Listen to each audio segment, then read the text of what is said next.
Hello दोस्तों, नमस्कार। मैं भी एक आप सभी का एक बार फिर से बहुत बहुत स्वागत करता हूं 2025 के आज पहले क्लास में। तो साथ ही आज 1 जनवरी है, तो सबसे पहले मेरे और हमारे पूरे परिवार की तरफ से आप सभी को नया साल मुबारक हो। आप अपने जीवन में स्वस्थ रहे, मस्त रहे और आपका जो भी टारगेट है वो जल्द ही आपके पास हो। साथ ही यही कामना करते हैं, भगवान भोलेनाथ की आशीर्वाद आप पे बना रहे। तो साथ ही आज 2025 स्टार्टिंग हो चुका है, 1 साल हमारे जीवन का कम हो चुका है और हमें साथ ही इस बार टारगेट हम लोग का एक ही है। आपको मालूम होगा कि एसएससी जीडी एग्ज़ाम 2025 में एक सीट लेना है, जो कि साथ ही एक ही लक्ष्य हम लोग का है। 4 फरवरी से लेकर 23 फरवरी के बीच में किसी दिन किसी शिफ्ट में पड़ जाए एग्जाम, उस शिफ्ट को काफ़ी अच्छे से हल करके आ जाना है। एक ही घंटा हमारे जीवन का साथी होने वाला है, जो कि 2025 में बदलने वाला है और हमारे बदन पे वर्दी आने वाली है। तो जैसा कि साथी इस समय हम लोग लगातार एसएससी जीडी एग्ज़ाम 2025 के लिए मॉडल पेपर हल कर रहे हैं। तो साथ ही आज का मॉडल पेपर नंबर 9 होने वाला है, जिसमें हम लोग टोटल 68 क्वेश्चनों बात करेंगे। साथ ही याद रखिएगा, टारगेट हम लोग का 68 आउट ऑफ 60 रहने वाला है, जिसमें हम लोग जीके, हिंदी, रीजनिंग के मोस्ट इंपॉर्टेंट प्लस टीसीएस के अपडेटेड क्वेश्चन इसमें आपके लिए प्रोवाइड किया जा रहा है। ये तो आपको मालूम होगा। ओके दोस्त, तो चलिए इस एसएससी जीडी एग्ज़ाम 2025 के लिए हम लोग 2025 का आज पहला क्लास करते हैं, वो भी 1 जनवरी को। हमने आपसे वादा किया था कि 1 जनवरी को भी आपकी क्लास चलेगी, तो साथ ही इसलिए हमने गैप नहीं दिया, क्योंकि भाई देखिए एसएससी जीडी एग्ज़ाम में समय बिल्कुल भी नहीं रह गया है। डेली हमें मॉडल पेपर हल करना है। ओके दोस्त, नोटिफिकेशन आप लोग ऑन कर लीजिएगा। तो चलिए इस सुबह को हम लोग बहुत अच्छी तरीके से मनाते हैं, साथ ही नया साल भी अच्छे से मनाएंगे। आप लोग भी अपने परिवार के साथ अच्छे से रहिए, मस्त रहिए। तो चलिए दोस्त, आज क्लास स्टार्ट करते हैं। वैसे तो आपको मालूम होगा डेली हमारी क्लास सुबह 8 बजे रहती है और शाम को 6 PM पे, और डिस्क्रिप्शन बॉक्स में अपना टेलीग्राम ग्रुप दिया गया है, आप जरूर ज्वाइन कीजिए। ओके दोस्त, तो देखते हैं आज का पहला प्रश्न क्या दिया है और अपना भी स्कोर चेक करते रहेंगे और एनालिसिस भी अपने को देखते रहें। पहला प्रश्न देखिए, विद्युत विभवांतर का एसआई मात्रक क्या है? तो साथ ही पोटेंशियल डिफरेंस का एसआई मात्रक क्या होती है? तो सभी को मालूम होगा कि वोल्ट होती है। तो पहले का साथ ही हम लोग का डी ऑप्शन क्या हो जाएंगे, बिल्कुल राइट आंसर हो जाएंगे। ओके, चलिए नेक्स्ट नंबर देखिए साथी, क्वेश्चन नंबर 2 क्या दिया है। 1967 में पश्चिम बंगाल में दार्जिलिंग जिले के नक्सलबाड़ी में शुरू हुए आंदोलन का नाम बताइए। तो 1967 में वेस्ट बंगाल में दार्जिलिंग जिले के नक्सलबाड़ी में एक आंदोलन शुरू हुआ था, जिसका नाम साथी नक्सली आंदोलन था। तो यहाँ से डी ऑप्शन आपका क्या हो जाएगा दोस्त, बिल्कुल राइट आंसर हो जाएंगे। ओके, चलिए नेक्स्ट नंबर देखिए, क्वेश्चन नंबर साथी 3 क्या दिया है। किस मौसम में उत्तर पूर्वी व्यापारिक हवाएं भारत पर हावी होती हैं? तो साथी किस मौसम में उत्तर पूर्वी व्यापारिक हवाएं भारत पर हावी होती है? तो याद रखिए साथी, शीत ऋतु। कौन सा थी? शीत ऋतु, जो कि ये आपका उत्तर पूर्वी व्यापारिक हवाएं भारत पर हावी हो जाती हैं, शीत ऋतु जो है। तो यहाँ से डी ऑप्शन क्या हो जाएंगे, बिल्कुल राइट आंसर हो जाएंगे। ओके, चलिए नेक्स्ट नंबर देखिए साथी, क्वेश्चन नंबर 4 क्या दिया है। निम्नलिखित में से कौन सा ग्रीष्मकालीन फसल का मौसम है? तो साथी इनमें से कौन सा ग्रीष्मकालीन फसल का मौसम है? तो याद रखिए ग्रीष्मकालीन फसल का मौसम में साथी जायद है। तो यहाँ से ए ऑप्शन क्या हो जाएंगे, बिल्कुल आपका राइट आंसर होने वाले हैं। ओके दोस्त, चलिए नेक्स्ट नंबर देखिए, क्वेश्चन नंबर साथी 5 क्या दिया है। निम्नलिखित में से किस केंद्र शासित प्रदेश में उपराज्यपाल नहीं है? तो साथ ही ये देखिए आपका मतलब कि करंट अफेयर के सवाल थे कि किस केंद्र शासित प्रदेश में उपराज्यपाल नहीं है। तो उस टाइम दोस्त थे साथ ही दमन और दीव के। तो यहाँ से बी ऑप्शन क्या हो जाएंगे आपका, बिल्कुल राइट आंसर। दमन और दीव में साथ ही उपराज्यपाल नहीं है, ये याद रखिएगा आप लोग। ओके, बी ऑप्शन बिल्कुल राइट आंसर हो जाएंगे। चलिए दोस्त नेक्स्ट नंबर देखिए, क्वेश्चन नंबर 6 क्या दिया है। किशोरावस्था में शारीरिक छवि विकृति से जुड़े विकार का नाम बताइए। तो साथ ही किशोरावस्था में शारीरिक छवि विकृति से जुड़े विकार का नाम बताइए। क्या है साथी? तो याद रखिए एनोरेक्सिया नर्वोसा है। तो यहाँ से डी ऑप्शन क्या हो जाएगा आपका, बिल्कुल राइट आंसर हो जाएंगे। ओके, चलिए नेक्स्ट नंबर देखिए साथी, क्वेश्चन नंबर 7 क्या दिया है। 2070 में भारत की जन्म दर क्या थी? तो साथी मोस्ट इंपॉर्टेंट सवाल होने वाला ये सवाल, बताइए। चलिए 2070 में भारत की जन्म दर क्या थी? तो दोस्त याद रखिए 20.2 थी। यहाँ से डी ऑप्शन क्या हो जाएंगे आपका, बिल्कुल राइट आंसर हो जाएंगे। ओके, चलिए नेक्स्ट नंबर देखिए साथी, क्वेश्चन नंबर 8 क्या दिया है। निम्नलिखित खिलाड़ियों में से किस खिलाड़ी को वर्ष 2001 का अर्जुन पुरस्कार प्राप्त हुआ? तो साथ ये तो मोस्ट इंपॉर्टेंट सवाल है। तो इन खिलाड़ियों में से किस खिलाड़ी को वर्ष 2001 का अर्जुन पुरस्कार प्राप्त हुआ? तो दोस्त परमिंदर सिंह को। किन्हें मिला था? तो साथी परमिंदर सिंह को। तो यहाँ से डी ऑप्शन क्या हो जाएंगे दोस्त? बिल्कुल राइट आंसर हो जाएंगे। ओके, चलिए नेक्स्ट नंबर देखिए, क्वेश्चन नंबर 9 क्या दिया है? ऐसी स्थिति जिसमें सरकार अपने द्वारा एकत्रित राजस्व के बराबर राशि खर्च कर सकती है। तो ऐसी स्थिति साथी जिसमें सरकार अपने द्वारा एकत्रित राजस्व के बराबर राशि खर्च कर सकती है, तो साथी संतुलित बजट है ये। तो यहाँ से बी ऑप्शन क्या हो जाएंगे आपका? बिल्कुल राइट आंसर हो जाएंगे। ओके दोस्त, चलिए नेक्स्ट नंबर देखिए, क्वेश्चन नंबर 10 क्या दिया है? निम्नलिखित में से किस शास्त्रीय नृत्य शैली का केंद्रीय विषय कृष्ण और राधा की प्रेम कहानी है? तो सभी को साथी राधे राधे, राधे राधे आप लोग नाम जपते रहिए और अपने कार्य को आगे बढ़ाते रहिए और अपनी मेहनत पे भरोसा करते रहिए। तो साथियों एक दिन आप जरूर सफल होंगे। बस राधे राधे करते रहिए साथियों, अपने काम को रोकिए मत साथी, करते रहिए, आगे बढ़ते रहिए, देखिए वो काम बहुत अच्छा हो जाएगा साथी, मैं आपसे वादा करता हूँ और यकीन मानिए। तो किस शास्त्रीय नृत्य शैली का केंद्रीय विषय कृष्ण और राधा की प्रेम कहानियाँ है? तो भाई ये मणिपुरी। तो यहाँ से डी ऑप्शन क्या हो जाएंगे? बिल्कुल राइट आंसर हो जाएंगे। ओके, चलिए नेक्स्ट नंबर देखिए, क्वेश्चन नंबर 11 साथी, निम्नलिखित मौर्य सम्राटों में से कौन पियदसी के नाम से जाना जाता था? तो साथी इन मौर्य सम्राटों में से कौन पियदसी के नाम से जाना जाता था? तो भाई पियदसी के नाम तो अशोक काफ़ी फेमस थे। तो सी ऑप्शन क्या हो जाएंगे? बिल्कुल राइट आंसर हो जाएंगे। ओके, चलिए नेक्स्ट नंबर देखिए दोस्त, क्वेश्चन नंबर 12 क्या दिया है? स्टार्टअप इंडिया सीड फंड योजना यानी SISFS 19 अप्रैल 2021 को ये किसके द्वारा शुरू की गई थी? बताइए साथियों। SSC कभी भी साथियों बिल्कुल नए प्रश्न नहीं बनाता है। कभी भी 2025 में एग्जाम ले रहा है तो 2025 का ना तो 2024 का सॉल्व पूछेगा तो 2022, 23, 21 का ऐसे डाटा देकर आपके पेपर में सॉल्व बनाता है। तो स्टार्टअप इंडिया सीड फंड योजना 19 अप्रैल 2021 को ये शुरू किया गया था, जो कि साथ ये पीयूष गोयल द्वारा शुरू किया गया था। ऑप्शन सी क्या हो जाएंगे आपका? बिल्कुल राइट आंसर हो जाएंगे। ओके, चलिए नेक्स्ट नंबर देखिए, क्वेश्चन नंबर 13 साथी, भौगोलिक दृष्टि से भारत का सबसे छोटा राज्य कौन सा है? भौगोलिक दृष्टि से भारत का सबसे छोटा राज्य कौन सा है दोस्त? तो भौगोलिक की दृष्टि से बात करें तो गोवा साथी सबसे छोटा राज्य भारत का। तो बी ऑप्शन क्या हो जाएगा यहाँ सबका? बिल्कुल राइट आंसर हो जाएंगे। ओके, चलिए अगला सवाल देखिए, क्वेश्चन नंबर दोस्त आपका 14 क्या दिया है? हालदा महोत्सव मुख्य रूप से भारत के निम्नलिखित में से किस राज्य में मनाया जाता है? तो दोस्त हालदा महोत्सव मुख्य रूप से भारत के किस राज्य में मनाया जाता है? तो ये हिमाचल प्रदेश में मनाया जाता है। तो यहाँ से ऑप्शन क्या हो जाएगा? सी बिल्कुल राइट आंसर हो जाएंगे। ओके, चलिए नेक्स्ट नंबर देखिए दोस्त, क्वेश्चन नंबर 15 क्या दिया है? यामिनी कृष्णमूर्ति ने नृत्य की किस विधा में विभिन्न पुरस्कार जीते हैं? तो दोस्त यामिनी कृष्णमूर्ति ने नृत्य की किस विधा में विभिन्न पुरस्कार जीते हैं? तो दोस्त याद रखिए कुचिपुड़ी और भरतनाट्यम में। तो यहाँ से डी ऑप्शन क्या हो जाएंगे आपका? बिल्कुल राइट आंसर हो जाएंगे। कोई दिक्कत? उम्मीद करूँगा दोस्तों आप 1 जनवरी को भी क्लास ले रहे होंगे और भाई बहुत अच्छे से आपका इस जवाब भी आ रहा है साथी। बस ऐसे अपनी तैयारी को बढ़ते रहिए और चैनल पे नए तो साथी सब्सक्राइब करके यार नोटिफिकेशन ऑन करें, क्योंकि एक ही लाइक और एक ही सब्सक्राइब आपका हमें मोटिवेट इतना करता है कि आपके लिए लगातार हम क्लासें प्रोवाइड करते हैं, ये तो आपको मालूम होगा दोस्त। तो देखिए क्वेश्चन नंबर 16, प्रथम पंचवर्षीय योजना का मुख्य फोकस कृषि जैसे किस क्षेत्र को विकसित करना था? तो प्रथम पंचवर्षीय योजना का मुख्य फोकस कृषि साथी जैसे प्राथमिक क्षेत्र को विकसित करना था। तो यहाँ से ए ऑप्शन क्या हो जाएंगे आपका? बिल्कुल राइट आंसर हो जाएंगे। ओके, चलिए नेक्स्ट नंबर देखिए, क्वेश्चन नंबर साथी 17 क्या दिया है? भारतीय संविधान कितने मौलिक अधिकार प्रदान करता है? भारतीय संविधान साथी कितने मौलिक अधिकार प्रदान करता है? तो दोस्त याद रखिए 6 मौलिक अधिकार प्रदान करता है भारतीय संविधान।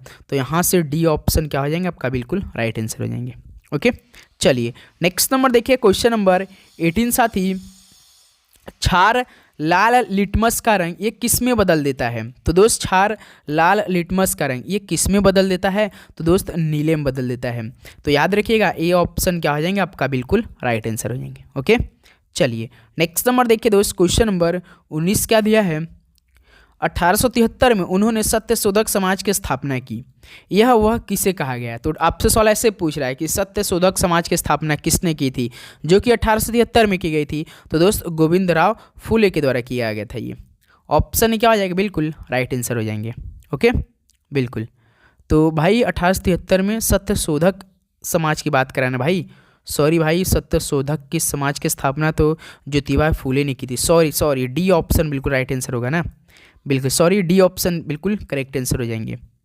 चलिए दोस्त, अगला सवाल देखिए, क्वेश्चन नंबर 20 मेरे भाई, देवप्रयाग में भागीरथी किससे जुड़ती हैं? देवप्रयाग में भागीरथी साथी किससे जुड़ती हैं?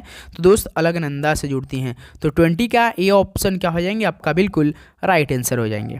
ओके, चलिए अगला सवाल देखिए साथी, क्वेश्चन नंबर 21 क्या दिया है? भारत में अंतर्देशीय जल मार्गों के विकास, रख रखाव और प्रबंधन की देखभाल कौन करता है? तो भाई भारत में अंतर्देशीय जल मार्गों के विकास, रख रखाव और प्रबंधन की देखभाल कौन करता है? तो दोस्त ये भारतीय अंतर्देशीय जलमार्ग प्राधिकरण करता है। तो यहाँ से बी ऑप्शन क्या हो जाएंगे आपका? बिल्कुल राइट आंसर हो जाएंगे। कोई दिक्कत बिल्कुल नहीं। चलिए अगला सवाल देखिए, क्वेश्चन नंबर दोस्त आपका 22 क्या दिया है? भारत के संविधान का निम्नलिखित में से कौन सा अनुच्छेद कुछ मामलों में गिरफ्तारी और हिरासत के खिलाफ सुरक्षा प्रदान करता है? तो भारतीय संविधान में कौन सा अनुच्छेद ऐसा है कुछ मामलों में गिरफ्तारी और हिरासत के खिलाफ सुरक्षा प्रदान करता है? तो दोस्त अनुच्छेद 22 करता है ऐसा। तो यहाँ से डी ऑप्शन क्या हो जाएंगे आपका? बिल्कुल राइट आंसर होने वाला है। ओके, बिल्कुल। चलिए अगला सवाल देखिए दोस्त, क्वेश्चन नंबर 23 क्या दिया है? औद्योगिक विकास का नुकसान क्या है? तो औद्योगिक विकास का नुकसान बता सकते हैं आप लोग? तो भाई ये प्रदूषण है। याद रखिएगा 23 का बी ऑप्शन क्या हो जाएंगे? बिल्कुल राइट आंसर होने वाले हैं। ओके, चलिए नेक्स्ट नंबर देखिए, क्वेश्चन नंबर साथी 24 क्या दिया है? निम्नलिखित में से कौन अप्रत्यक्ष कर का उदाहरण है? तो साथी इनमें से कौन सा अप्रत्यक्ष का उदाहरण है? तो भाई अप्रत्यक्ष का एक ही उदाहरण इनमें से कौन है? तो वस्तु एवं सेवा कर है।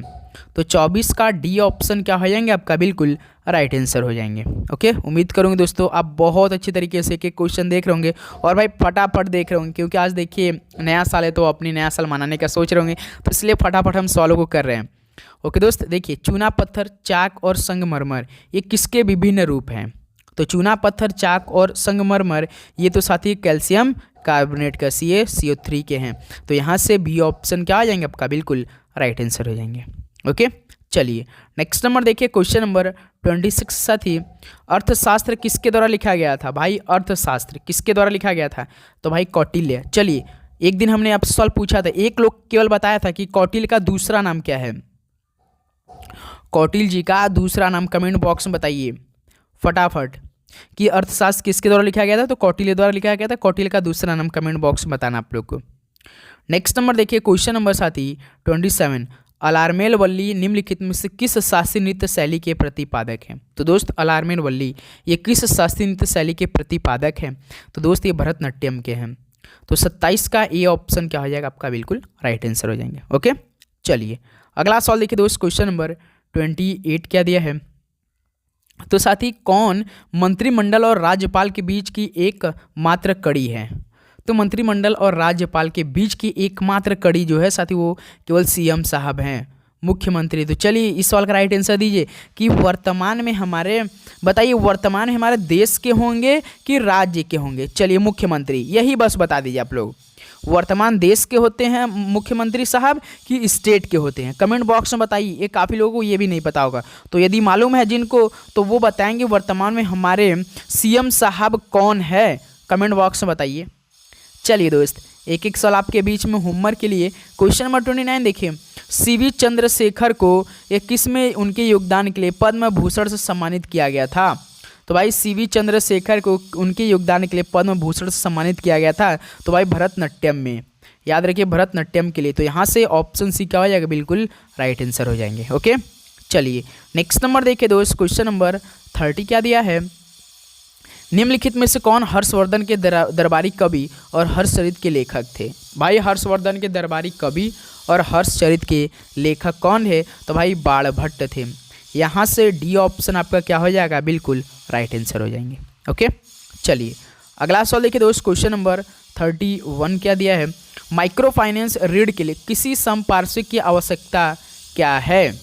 तो भाई माइक्रो फाइनेंस ऋण के लिए जो किसी संपार्श्विक की आवश्यकता होती है वो आपका नहीं होती है। याद रखिए किसी जो आपका माइक्रो फाइनेंस ऋण के लिए किसी भी संपार्श्विक की आवश्यकता होती है ना, वो नहीं होती है।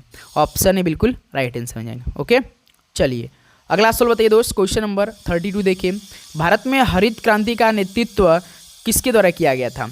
भाई भारत में हरित क्रांति का जो दशक स्टार्ट हुआ था 1960 के मध्य से ये स्टार्ट हो चुका था, जो कि इसका नेतृत्व करता MS स्वामीनाथन थे, डॉक्टर MS स्वामीनाथन। तो बी ऑप्शन बिल्कुल राइट आंसर। एक मतलब कि कौन क्या थे, एक वैज्ञानिक थे, याद रखिएगा। चलिए अगला सवाल देखिए, क्वेश्चन नंबर 33। निम्नलिखित में से किसे भारत के फ्लाइंग सिख के रूप में जाना जाता है? तो दोस्त भारत के फ्लाइंग सिख के रूप में किसे जाना जाता है? तो भाई मिल्खा सिंह, भाग मिल्खा भाग। डी ऑप्शन क्या हो जाएंगे आपका, बिल्कुल राइट आंसर होने वाले हैं। ओके चलिए नेक्स्ट नंबर देखिए दोस्त, क्वेश्चन नंबर 34 क्या दिया है? कौशल भारत मिशन ये किसके फ्लैगशिप के तहत शुरू किया गया था? तो कौशल भारत मिशन साथी ये आपका कौशल विकास और उद्यमिता मंत्रालय के फ्लैगशिप के तहत शुरू किया गया था। मोस्ट इंपॉर्टेंट सवाल है मेरे भाई, क्योंकि ये बार बार सवाल इस तरह का पूछा जाता है, खासकर SSC के एग्जामों में, ये याद रखिएगा आप लोग। ओके क्वेश्चन नंबर 35 देखिए, 1950-51 में सकल घरेलू उत्पाद में औद्योगिक क्षेत्र का योगदान लगभग कितना प्रतिशत था? तो 1950-51 में जो सकल घरेलू उत्पाद में औद्योगिक क्षेत्र का योगदान जो था वो साथी 11.8% अप्रॉक्स था।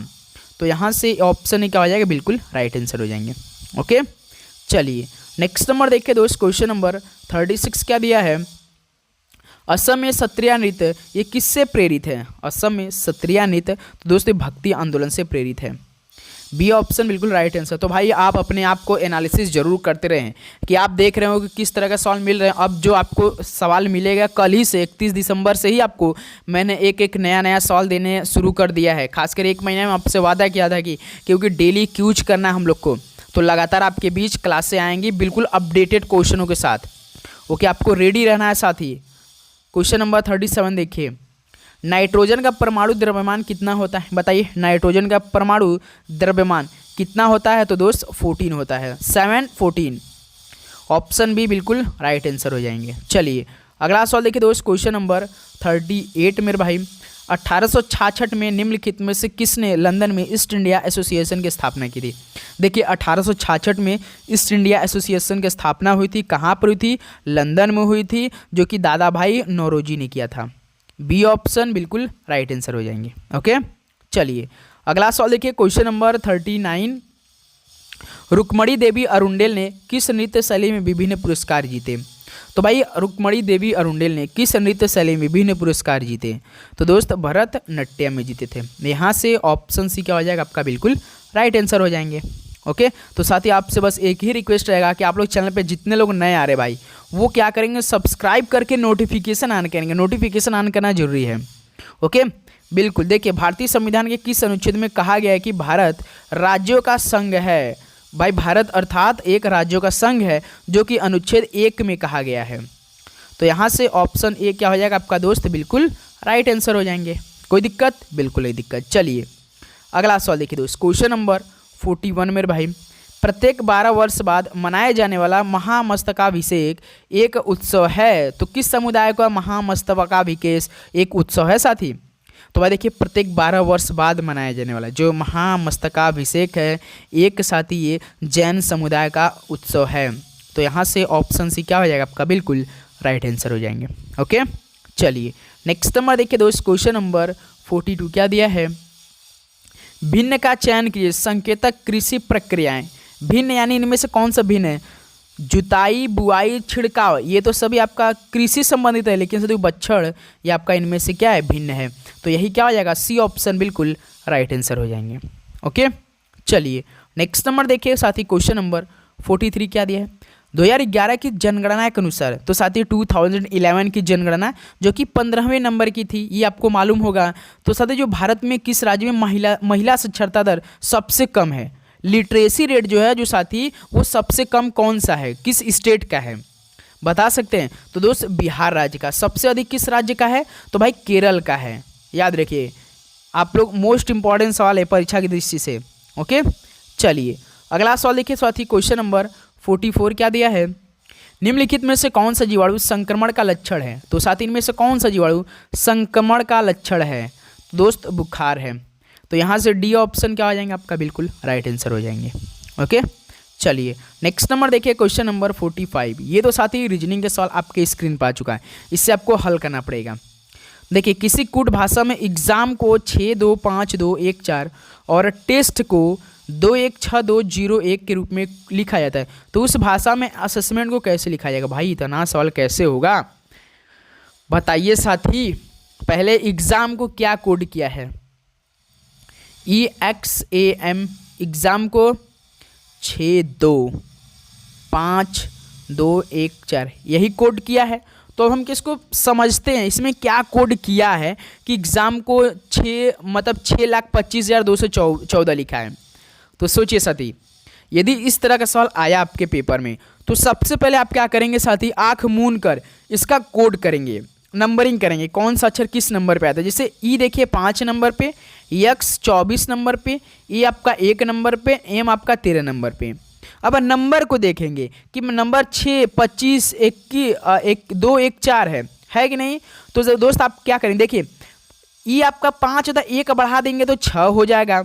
एक्स 24 है, 24 में यदि हम 1 जोड़ देंगे तो भाई 25 आ जाएगा, जो कि 25 लगा है। फिर देखिए ये 1 है, 1 में फिर 1 जोड़ देंगे तो 2 हो जाएगा। देखिए 2 कोड किया है। यम 13 है, यम में 1 जोड़ दीजिए 13 में तो 14 आ जाएगा। क्या किया साथियों? सिंपल सा कोड करके +1 1 बढ़ा दिया है। समझे आप लोग? इसी प्रकार देखिए टेस्ट टी आपका 20 होता है, 20 में 1 जोड़ दे 21, जो देखिए 21 पहला लिखा है। फिर देखिए ई आपका 5 होता है, 5 पे +1 कर देखिए 6 लिखा है यहाँ पर नंबर। फिर देखिए यस आपका 19 होता है, टेस्ट में देखिए यस 19 होता है, यस के 19 के बाद एक आगे कितना हो जाएगा? 20, देखिए 20 लिखा है। फिर देखिए T20 फिर उसके बाद एक आगे देखिए 21। क्या किया है? सिंपल से कोड करके +1 किया है। तो अब हमसे किसका पूछा है दोस्त? असेसमेंट का पूछा है। ये आपका 1 होता है तो 1 में 1 जोड़ दीजिए 2 हो जाएगा। 2 देखिए सभी में है। फिर देखिए यस 19 है, 19 यानी 2 के बाद 20 आना चाहिए। 2 20 20 2 20 किसी में है? 2 20 भाई तो सभी में है। फिर उसके बाद फिर ई देखिए 5 पे होता है, 5 के बाद 6। फिर देखिए 2 20 6, 2 20 6 तो भाई सभी में है। 2 20 छवि है भाई। उसके बाद फिर देखिए फिर 20 आना चाहिए। फिर 20 देखिए क्योंकि डबल एस है तो फिर 20 2 20 6 20 किस ऑप्शन में है? तो दोस्त किस ऑप्शन में है? 2 20 6 फिर 20 2 20 6 बी ऑप्शन को काट दीजिए, बी ऑप्शन को काट दीजिए क्योंकि नहीं है। फिर 2 20 6 इसको भी काट दीजिए, इसमें भी नहीं है। फिर देखिए 2 20 6 20 फिर बिल्कुल ऑप्शन ए में, ऑप्शन डी में। फिर देखिए यम आपका 13 पे होता है, 13 के बाद 14। फिर देखिए 14 किस पे भाई? देखिए और 20 के बाद 14 इसमें भी है, 14 इसमें भी है। फिर इसके बाद ई आपका 5 के बाद 6, इसमें भी 6 है भाई, इसमें भी 6 है। फिर देखिए ई के बाद हो गया यन आपका 14 15 पे कौन होता है आपका भाई? 15 पे कौन होता होगा आपका?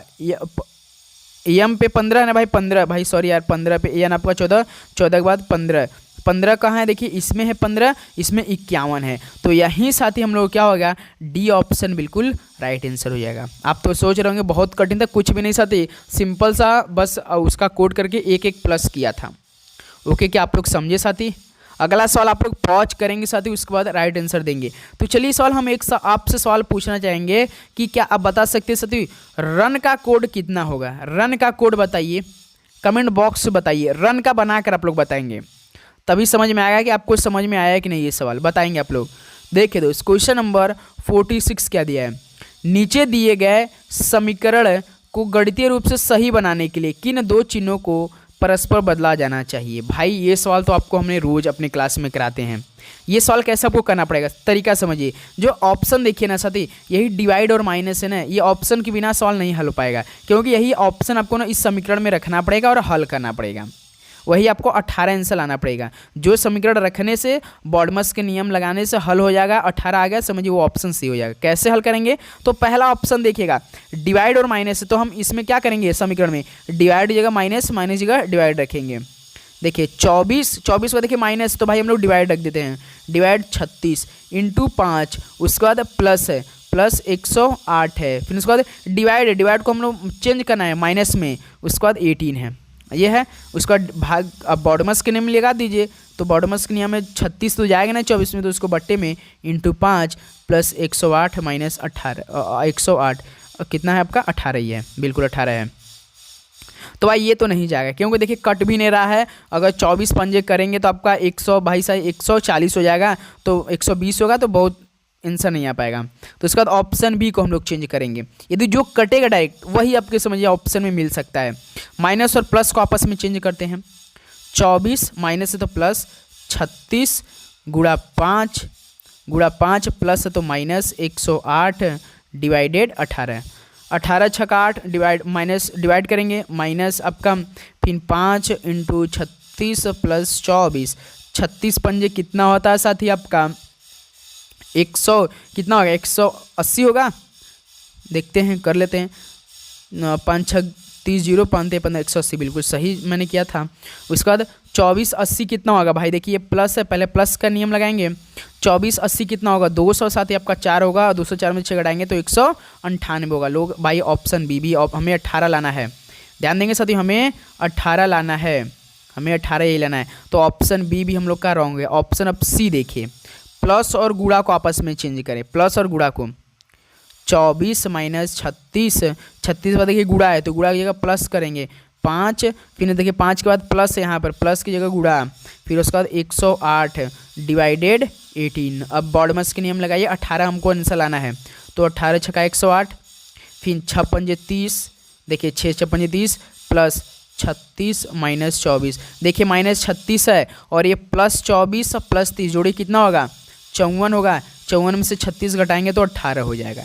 यही साथी ऑप्शन सी प्लस और गुणा रखने से हमारा आंसर आया। इसका मतलब 46 का सी ऑप्शन बिल्कुल राइट आंसर बैठे। क्या आप लोग समझे? इस तरह का हर एक ऑप्शन को चेक करना पड़ेगा तभी आंसर। इसे आप कैसे करेंगे प्रश्न में पेपर में कि आपका टाइम एप्स होगा, तो भाई एक तरीका है मेरे पास, उसको हम बताएंगे, अभी वेट करेंगे और आप लोग प्रैक्टिस करते रहेंगे सवाल। ओके चलिए अगला सवाल देखिए, क्वेश्चन नंबर 47। शिक्षक का संबंध शिक्षा का संबंध शिक्षक से है तो उपचार का संबंध किससे हो जाएगा? शिक्षक क्या देते हैं हमें? शिक्षा देते हैं। तो उपचार कौन करेंगे भाई? अस्पताल करेंगे या चिकित्सक करेंगे? तो भाई चिकित्सक करेंगे ना, तो डी ऑप्शन क्या हो जाएगा? बिल्कुल राइट आंसर हो जाएंगे। ओके बिल्कुल। चलिए अगला सवाल देखिए, क्वेश्चन नंबर 48। निम्नलिखित में से कौन सी संख्या दी गई श्रेणी में प्रश्न चिन्ह को प्रतिस्थापित करेगी? 5 का संबंध 31 से है, 161 से है, 811 से है, उसके बाद क्वेश्चन मार्क है। इसी क्वेश्चन मार्क ये लाना पड़ेगा। पहले 5 से 31, 31 से 161, 161 811, इस तरह का सवाल बताइए। 5 का स्क्वायर करेंगे 25, 25 में 6 जोड़ दीजिए 31। मान लीजिए 5 का 5 में गुणा कर देते हैं और प्लस 6 कर देते हैं, 31 आ जाएगा। इसी प्रकार 31 में फिर 5 का गुणा करेंगे तो कितना आएगा आपका? 5 एकम 5, 5 3 15, 155 में प्लस 6 कर दीजिए, देखिए 161 आया।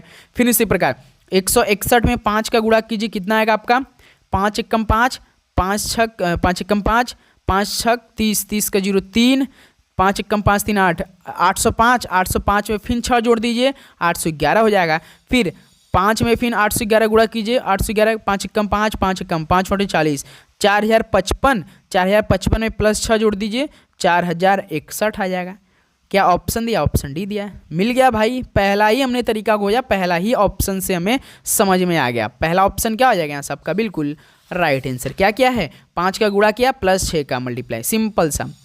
5 का गुणा 6 से प्लस, 5 का गुणा 6 का प्लस। ओके बिल्कुल। चलिए दोस्त अगला सवाल देखिए, क्वेश्चन नंबर 49 देखिए। देश की रक्षा करना और ऐसा करना के लिए बुलाए जाने पर राष्ट्रीय सेवा करना, ये किसके अंतर्गत आता है?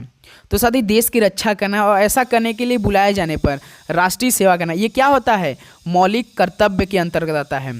तो यहाँ से ऑप्शन सी क्या हो जाएंगे? बिल्कुल राइट आंसर हो जाएंगे। ओके चलिए नेक्स्ट नंबर देखिए दोस्त, क्वेश्चन नंबर 50 क्या दिया है? हर्षवर्धन और पुलकेशिन द्वितीय के बीच युद्ध किस नदी के तट पर हुआ था? तो भाई हर्षवर्धन और पुलकेशिन द्वितीय के बीच युद्ध किस नदी के तट पर हुआ था? तो दोस्त याद रखिए नर्मदा नदी के तट पर हुआ था। यहाँ से ये ऑप्शन क्या हो जाएंगे आपका? बिल्कुल राइट आंसर हो जाएंगे। ओके बिल्कुल। चलिए अगला सवाल देखिए दोस्त, क्वेश्चन नंबर 51 क्या दिया है? पौधों में स्वतंत्र रूप से संगठित संवाहक नलियों के रूप में कितने पथ निर्मित होते हैं? तो भाई पौधों में स्वतंत्र रूप से संगठित संवाहक नलियों के रूप में कितने पथ निर्मित होते हैं? पथ मतलब रास्ता होता है। तो दोस्त याद रखिए 4 रास्ते निर्मित होते हैं। यहाँ से बी ऑप्शन क्या हो जाएंगे? बिल्कुल राइट आंसर हो जाएंगे। ओके बिल्कुल। चलिए अगला सवाल देखिए दोस्त, क्वेश्चन नंबर 52 क्या दिया है? 10वीं पंचवर्षीय योजना की अवधि क्या थी? तो भाई 10वीं पंचवर्षीय योजना के टाइम पीरियड कब से कब तक थी? तो भाई 2002 से लेकर 2007 के बीच थी। तो इसका मतलब ऑप्शन ए क्या हो जाएगा आपका, बिल्कुल राइट आंसर हो जाएंगे। ओके, चलिए नेक्स्ट नंबर देखिए साथी, क्वेश्चन नंबर 53 क्या दिया है। भारत में जनगणना के संबंध में एनपीआर का पूर्ण रूप क्या है। जनगणना के संबंध में एनपीआर का फुल फॉर्म क्या होता है साथी, तो भाई नेशनल पॉपुलेशन रजिस्टर होता है। नेशनल पॉपुलेशन रजिस्टर होता है, यानी ऑप्शन देखिए सी, नेशनल पॉपुलेशन रजिस्टर। तो सी ऑप्शन क्या हो जाएगा दोस्त आपका, बिल्कुल राइट आंसर हो जाएंगे। ओके, चलिए नेक्स्ट नंबर देखिए दोस्त, क्वेश्चन नंबर 54 क्या दिया है कि भारत में लगभग 60% औषधालय कौन सा क्षेत्र चलाता है। तो भाई भारत में जो लगभग 60% औषधालय चलती है, ये कौन सा एरिया यानी क्षेत्र चलाता है।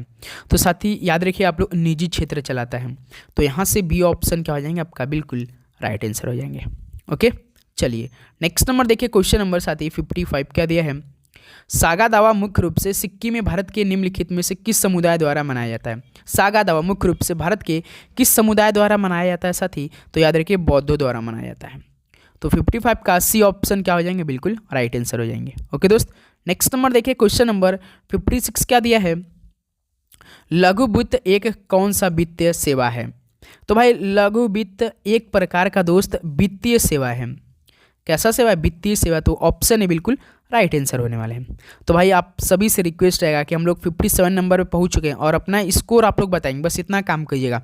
ओके, बिहू निम्नलिखित में से किस राज्य का लोकप्रिय नृत्य, और डेली क्लास चाहिए तो नोटिफिकेशन ऑन करना पड़ेगा। तो बिहू साथी और अपने दोस्तों में जरूर शेयर कीजिएगा। ओके, तो बिहू किस राज्य का लोकप्रिय नृत्य, एक प्रकार का नृत्य भी है, पर्व भी है, जो कि साथी असम राज्य का है। तो डी ऑप्शन क्या हो जाएगा, बिल्कुल राइट आंसर हो जाएंगे। नेक्स्ट नंबर देखिए, क्वेश्चन नंबर 58 साथी, Hindustan socialist Republican association HSRA की स्थापना दिल्ली में कहाँ पे की गई थी साथी। Hindustan socialist Republican association HSRA की स्थापना दिल्ली में तो की गई थी, लेकिन दिल्ली में फिरोज शाह कोटला स्टेडियम में की गई थी। ऑप्शन है बिल्कुल राइट आंसर। ओके, चलिए नेक्स्ट नंबर देखिए दोस्त, क्वेश्चन नंबर 59 क्या दिया है। भारत में दूसरी बार एशियाई खेल किस वर्ष आयोजित किए गए थे। तो साथ ही भारत में दूसरी बार जो एशिया खेल आयोजित किया गया था, पहले तो 1920 में किया गया था, दूसरी बार साथ ही 1982 में किया गया था। पहली 1920 में 1920 में किया गया, दूसरी बार साथ ही 1982 में किया गया था। तो अगला सवाल देखिए, क्वेश्चन नंबर 60 साथी, भूकंप की तीव्रता मापने के लिए किसका प्रयोग किया जाता है। भाई भूकंप की तीव्रता मापने के लिए किसका प्रयोग किया जाता है। तो दोस्त रिक्टर पैमाना का प्रयोग किया जाता है। डी ऑप्शन क्या हो जाएंगे भाई आपका, बिल्कुल राइट आंसर होने वाले हैं। ओके, चलिए नेक्स्ट नंबर देखिए, क्वेश्चन नंबर 61 साथी, 2018 में मणिपुर में संगीत नाटक अकादमी पुरस्कार किसने जीता। तो 2018 में साथी मणिपुर में संगीत नाटक अकादमी पुरस्कार किसने जीता था दोस्तों, अखम लक्ष्मी देवी ने जीता था। याद रखिएगा डी ऑप्शन बिल्कुल राइट आंसर हो जाएंगे। ओके, नेक्स्ट नंबर देखिए, क्वेश्चन नंबर साथी 62 क्या दिया है। आगामी शब्द कालबोधक है, यानी हिंदी के सवाल अब देखने को मिलेगा, जिसका आशय है आगे आने वाला, किंतु भावी का आशय क्या होगा। तो भाई आगामी शब्द कालबोधक है, जिसका आशय है कि आगे आने वाला, किंतु भावी का आशय क्या हो जाएगा। भाई आपको दिख रहा होगा कि आगामी मतलब कि आगे आने वाला, तो भाई क्या हो सकता है, भावी का, यानी भविष्य में होने वाला साथी, क्या भविष्य में होने वाला। डी ऑप्शन बिल्कुल राइट आंसर। तो भावी का आशय क्या हो जाएगा, भविष्य में होने वाला। ओके, चलिए अगला सवाल बताइए, क्वेश्चन नंबर 63 देखिए, चिड़िया को जुकाम होना सही शब्द चुनकर मुहावरे के रेखांकित शब्द को प्रतिस्थापित करें। चिड़िया यानी मुहावरा क्या हो जाएगा, चिड़िया का बत्तख होगा, नहीं होगा, मछली तो होगा नहीं भाई, मेढकी होगा, मेढकी, मगर नहीं होगा, मेढकी होगा। ऑप्शन सी क्या हो जाएगा, बिल्कुल राइट आंसर हो जाएंगे। ओके, चलिए अगला सवाल देखिए, क्वेश्चन नंबर 64 दोस्त, दिए गए शब्द की संज्ञा ज्ञात कीजिए। चांदी, कोई भी आभूषण से संबंधित सवाल है तो वो साथी द्रव्यवाचक होता है संज्ञा। ऑप्शन सी क्या हो जाएगा, बिल्कुल राइट आंसर हो जाएंगे। ओके, चलिए नेक्स्ट नंबर देखिए, क्वेश्चन नंबर 65 साथी, निम्नलिखित में से कौन सा शब्द तद्भव नहीं है। तो इनमें से कौन सा शब्द तद्भव नहीं है साथी, बताएंगे आप लोग।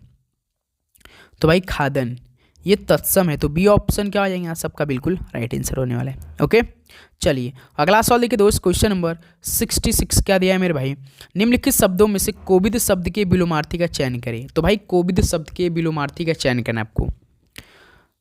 कोविद का क्या हो जाएगा, मंद बुद्धि होता है दोस्त, याद रखिएगा डी ऑप्शन क्या हो जाएंगे, बिल्कुल राइट आंसर हो जाएगा। ओके, चलिए अगला सवाल देखिए, क्वेश्चन नंबर 67 साथी, सूत का तत्सम क्या हो जाएगा। तो सूत्र का तत्सम की बात करें तो सूत्र होता है।